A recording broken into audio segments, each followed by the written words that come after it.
What's up everyone, this is Tranquil Toys doing a quick review. This time I'm taking a look at the new Star Wars Black Series Commander Bacara figure.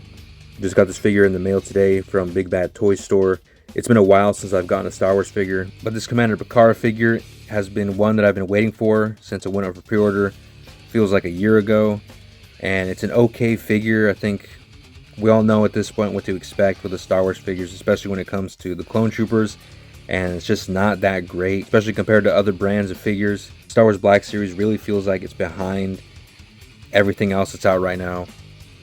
And I'm just not a huge fan of this Clone Trooper body that they keep using. I'm a fan of the older one. The helmet looks really big, and the rest of the body looks kind of small.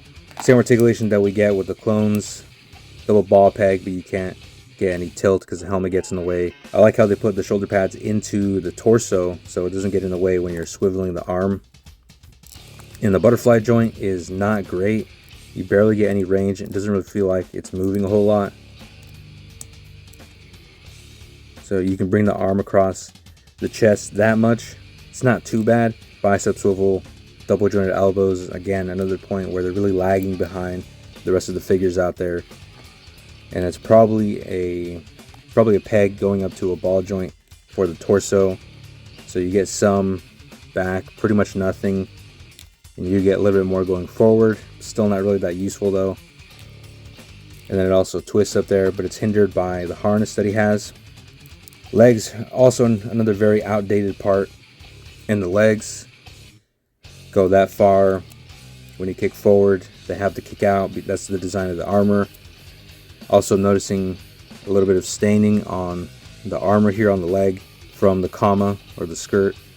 The camera is barely picking it up. It's a little bit more noticeable in person.